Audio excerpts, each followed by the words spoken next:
எனக்காவது ஒரு நாள் இந்த மாணிக்க வாசகத்தை யாரும் கொண்டிருக்கீங்களா? ஏன் அவர் திருவாசகத்தை எழுதணும்? இவனை பிடிச்சு போயிருந்தாரா? இல்ல அவருக்கே ஒரு தோன்றல் ஏற்பட்டதா? இதெல்லாம் திருவாசகம் படிக்கிற உங்களுக்குள்ள ஒரு ஃபீல் இருக்கணும்ல. இப்ப நான் இருக்கிறேன், நான் ஒரு சாதாரண ஒரு கிராமத்தில் இருக்கிறேன், நீங்க திருவாசகம் வாசிக்கிறீங்க, எதனால இந்த திருவாசகம் வாசிக்கிறீங்கன்னு கேட்டா நீங்க என்ன பதில் சொல்லுங்க?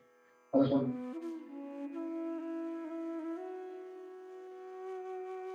சைவத்தை வளர்க்குறீங்க,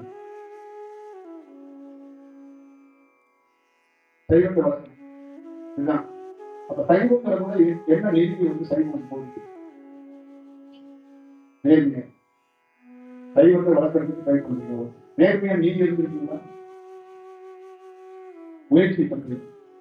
அப்ப நீங்க இதை என்ன பண்ணணும்னா, முதல்ல முயற்சியை பிடிச்சிருந்தாலும் அந்த சைவத்தை வளர்க்க ரெடி ஆகும்.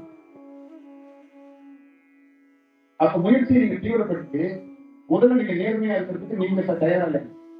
அதுக்கப்புறம் நீங்க என்ன பண்ணணும்னா, நீங்க சைவத்தை வளர்க்க போறீங்கன்னா அதுக்கான பொருள் என்னன்னு தெரியும். இப்ப நீங்க சைவத்தை வளர்க்க போறீங்களா, சைவம் உங்களை வளர்க்க போதானே தெரியல. இப்ப ரெண்டு பேர்ல யாரு வளர்க்க போறானே தெரியல.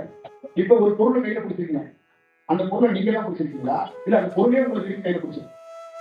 நீங்க உத்தராட்சியை போட்டிருக்கீங்க, இந்த உத்தராட்சியை உங்களை தேடி வந்துட்டா இல்ல நீங்க அதை தேடி அப்படின்னு நீங்க நினைக்கிறீங்க. ஒருவேளை அது உங்களை தேடி வந்துருந்துச்சுன்னா உங்களுக்கு தெரியாம இருந்தா இதை உணர்த்துக்காக தான் தியானம் இருக்கு.